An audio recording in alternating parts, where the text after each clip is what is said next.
Shalom saudara-saudara yang dikasihi Tuhan Yesus. Salam penuh kasih dalam persekutuan kita untuk bersama-sama merenungkan firman Tuhan. Kiranya Tuhan memberkati kita dengan pertumbuhan rohani yang stabil dan terus berkembang di sepanjang hidup kita. Saudaraku, mari kita mempersiapkan hati kita dengan berdoa sebelum mendengarkan firman Tuhan. Tuhan Allah kami yang Maha Kudus, Yehova Shalom, Allah damai sejahtera kami, pagi ini kembali kami datang kepadamu dengan hati yang penuh pengharapan. Kami mengucap syukur buat hari yang baru dan berkat yang baru serta kesehatan kami. Kami mengucap syukur masih memiliki orang-orang terkasih di sekeliling kami yang senantiasa menerima dan mengasihi kami apa adanya. Kami berdoa kiranya Engkau senantiasa memberkati dan melindungi mereka. Pagi ini kami telah mempersiapkan hati kami untuk duduk diam di bawah kaki-Mu dan mendengarkan firman-Mu. Ajarilah kami ya Bapa, seperti seorang bapa mengajari anak-anaknya, sebab kami memerlukan koreksi dan perubahan di dalam hidup kami. Terima kasih Bapa, dalam nama Tuhan Yesus Kristus, kami berdoa dan mengucap syukur. Amin. Saudara yang terkasih, ayat Alkitab untuk renungan pagi ini akan kita baca dari kitab Kolose 1 ayat 27. Kepada mereka Allah mau memberitahukan betapa kaya dan mulianya rahasia itu di antara bangsa-bangsa lain, yaitu Kristus ada di tengah-tengah kamu, Kristus yang adalah pengharapan akan kemuliaan. Kristus ada di tengah-tengah kamu dalam ayat Alkitab versi bahasa Inggrisnya tertulis Christ in you, yang arti lebih tepatnya Kristus di dalam kita. Untuk bisa mengalami hidup yang berkelimpahan seperti yang dijanjikan oleh firman Tuhan, kita tidak bisa membiarkan Kristus di luar kita. Maksudnya, kita tidak bisa hanya membaca tentang Dia dan mengetahui tentang Dia, melainkan kita harus memiliki Kristus di dalam kita, yaitu mengalami Kristus secara pribadi. Rahasia ini merupakan hal yang tersembunyi dari bangsa-bangsa, namun Tuhan memilih untuk menyatakannya bagi kita umat pilihannya. Kita memiliki kehormatan yang besar untuk memahami dan mengalami kekayaan, kemuliaan, dan rahasia ini, yaitu bahwa Kristus tinggal di dalam kita. Dengan adanya Kristus yang tinggal di dalam kita mengalami banyak sekali keuntungan, antara lain, keuntungan yang pertama adalah keselamatan. Yohanes 12 ayat 47, dan jikalau seorang mendengar perkataanku, tetapi tidak melakukannya, aku tidak menjadi hakimnya, sebab aku datang bukan untuk menghakimi dunia, melainkan untuk menyelamatkannya. Ketika Kristus tinggal di dalam kita mendapatkan keselamatan dan pengampunan dosa. Allah memberikan hidup yang kekal kepada kita melalui Yesus Kristus.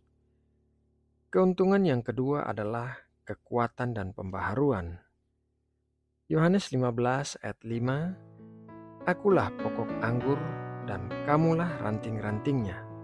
Barang siapa tinggal di dalam aku dan aku di dalam dia, ia berbuah banyak. Sebab di luar aku, kamu tidak dapat berbuat apa-apa.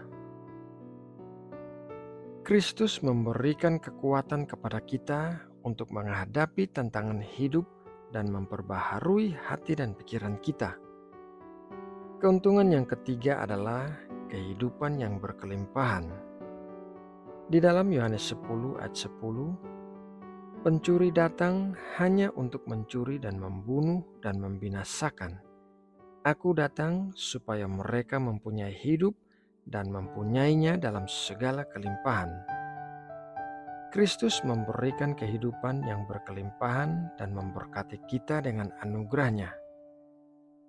Keuntungan yang keempat adalah kebenaran dan pimpinan.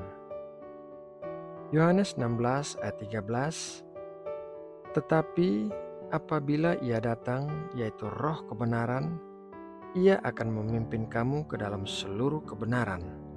Sebab Ia tidak akan berkata-kata dari dirinya sendiri, tetapi segala sesuatu yang didengarnya, itulah yang akan dikatakannya, dan Ia akan memberitakan kepadamu hal-hal yang akan datang.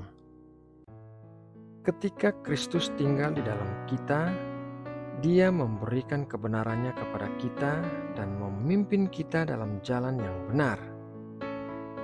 Keuntungan yang kelima adalah kasih dan pengampunan. 1 Yohanes 4 ayat 16, kita telah mengenal dan telah percaya akan kasih Allah kepada kita. Allah adalah kasih, dan barang siapa tetap berada di dalam kasih, ia tetap berada di dalam Allah dan Allah di dalam Dia. Kristus mengajar kita untuk mengasihi sesama dan memberikan pengampunan kepada mereka yang bersalah kepada kita. Saudara yang terkasih, keuntungan-keuntungan ini hanyalah sebagian kecil dari banyak hal yang kita peroleh ketika Kristus tinggal di dalam kita.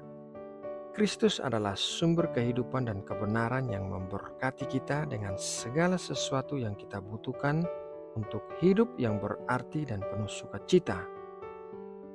Saudaraku, demikianlah renungan firman Tuhan pagi ini. Semoga memberkati dan menguatkan iman percaya kita kepada Kristus. Mari kita menutup renungan ini dalam doa. Allah Bapa yang kami sembah dan muliakan di dalam Tuhan Yesus Kristus, terima kasih atas berkat firman-Mu yang baru saja kami terima.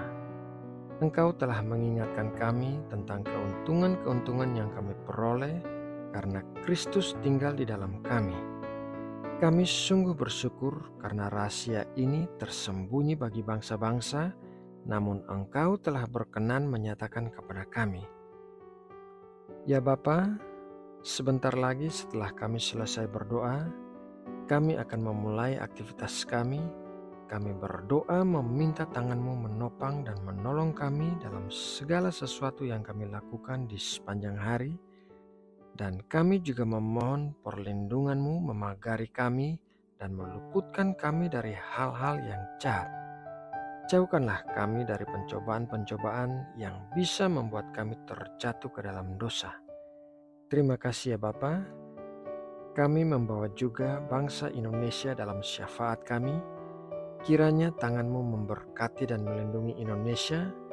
Kiranya Engkau mencurahkan belas kasihan bagi bangsa kami dan memulihkan keadaan bangsa kami. Perekonomian Indonesia diberkati, tanah air dan udaranya diberkati, rakyat Indonesia diberkati, para pemimpin Indonesia diberkati. Engkau Allah adalah sumber berkat dan pengharapan bagi Indonesia. Engkau berdaulat atas negeri kami dan segala kemuliaan hanya layak bagi-Mu. Terima kasih ya Bapa, karena telah mendengarkan doa yang kami panjatkan di dalam nama Tuhan Yesus Kristus. Amin.